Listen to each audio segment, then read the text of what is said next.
안녕하세요. 오늘은 건강한 다육이 고르는 법에 대한 이야기를 해볼까 합니다.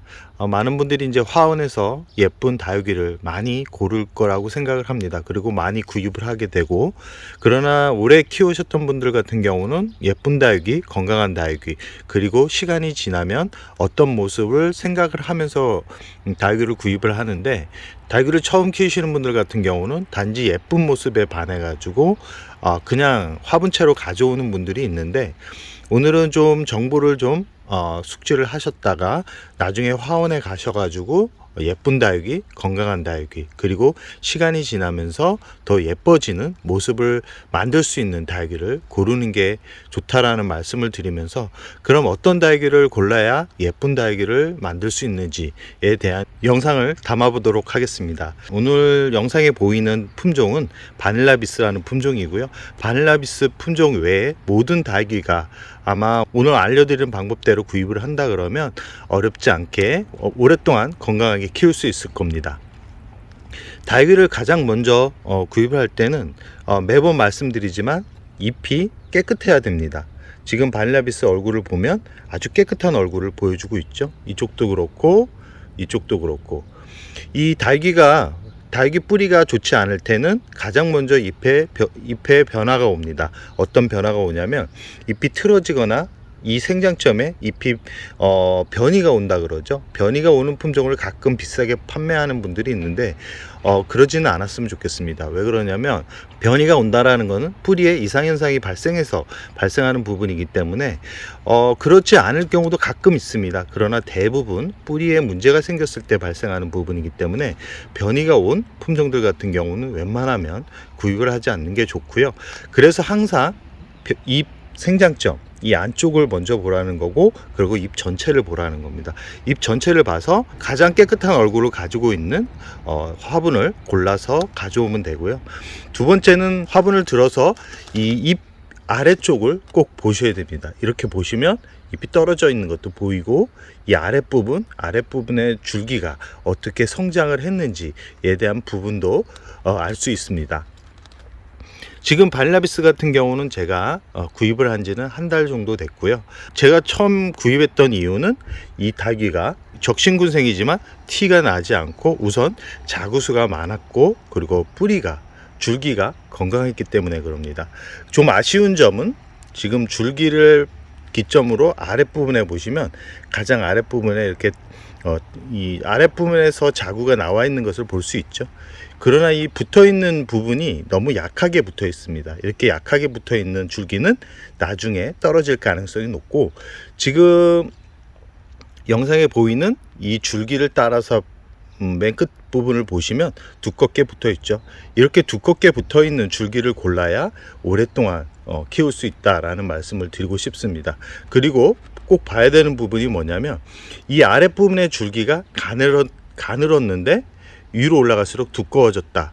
그런 거는 괜찮습니다. 내려 심으면 되는데, 이 아랫부분은 두꺼운데 윗부분이 갈수록 줄기가 가늘어지는 그런 화분들이 있는데, 그런 화분들 같은 경우는 거름에서 속성으로 키웠기 때문에 그런 현상들이 벌어지는 겁니다.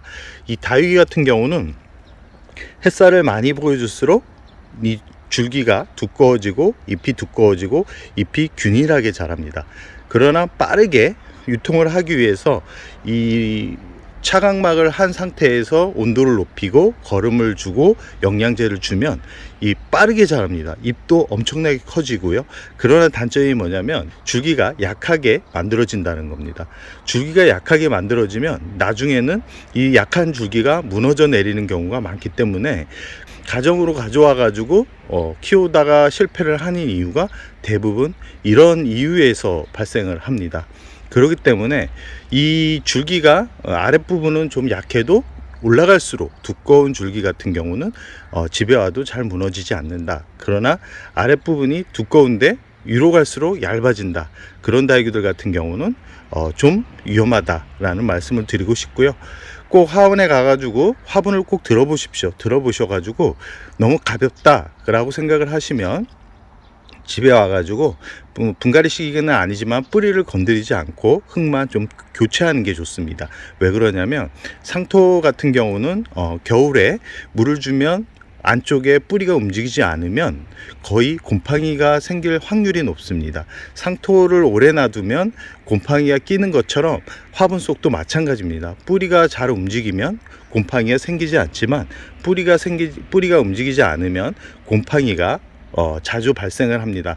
곰팡이가 자주 발생하면 어떤 현상이 발생하냐면 잎이 쪼그라듭니다. 잎이 자꾸 말라가고 잎이 지저분하게 변해갑니다. 그런 경우는 대부분 뿌리 쪽 안쪽에 흰색 곰팡이가 발생을 했고, 그 곰팡이가 계속 퍼지면서 뿌리 성장에, 뿌리 발육에 안 좋은 영향을 미칩니다. 그래서 대부분 겨울을 보내지 못하고 떠내보내는 주요 원인이 됩니다.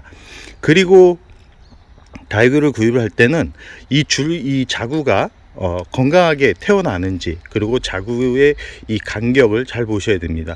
지금 발라비스를 보시면 안쪽에도 자구가 많이 나오는데, 이런 자구가 너무 많아 버리면 나중에는 가정에서 키울 때는 거의 자구가 콩나물처럼 쑥쑥 웃자라고 결국은 그게 무름병의 원인이 되고 옆에까지 번지는 경우가 있기 때문에, 가정에서 키우시는 분들 같은 경우는 큰 얼굴을 가지고 있는 군생으로 구입을 해야 오랫동안 키울 수 있습니다. 이렇게 너무 작은 자구가 붙어 있는 거를 구입하게 되면 힘들고요. 이런 키핑동 같은 경우는 하루 종일 해가 들어오기 때문에 이렇게 작은 자구도 천천히 물을 주면서 키우면 건강하게 키울 수 있습니다. 그러나 가정에서는 특히 가을 이후 날씨가 추워지는 그런 계절에는 웬만하면 이렇게 얼굴이 큰 군생으로 구입을 하는 게 좋다라는 말씀을 드리고 싶고요.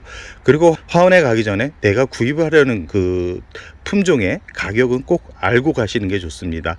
대부분 화원에서는 일반 농장에서 판매되는 가격보다는 조금은 비쌉니다. 왜 그러냐면 매장과 관련된 부대 시설을 이용하고 재료, 그 다음에 장소에 관한 그런 부분들이 다 붙어 있기 때문에 좀 비싼데, 여기서 20% 이상 비싸 버리면 약간 비싸게 파는 거라고 생각을 하시면 됩니다. 그렇기 때문에 내가 온라인에서 구입하려는 다육이의 20% 이상이라 그러면 좀 생각을 해보시고 구입을 하시고요. 20% 정도 된다 그러면 적정한 가격이니까 부담 없이 구입을 해도 좋을 것 같다라는 생각을 해봅니다. 그리고 요즘은 온라인으로도 예쁜 다육이를 고를 수 있지만 웬만하면 화분채로 받는 게 좋습니다. 날씨가 추워질수록 화분채로 받는 게 다육이를 건강하게 키울 수 있는 거고요. 뿌리가 화분 속에서 분리된 채로 배송을 받을 때는 바로 심어 주셔야 됩니다. 좀 말렸다가 심어주면 뿌리 성장이 멈출 수 있기 때문에 꼭 받자마자 흙에 심어 주시기 바랍니다. 그리고 물을 살짝 주시면 뿌리가 수면기에 접어들기 전에 성장을 약간 할 수 있기 때문에 겨울을 보내기가 조금은 수월할 수 있다라는 말씀을 드리고 싶습니다. 오늘은 건강한 다육이 고르는 법에 대한 영상을 담아 보았습니다.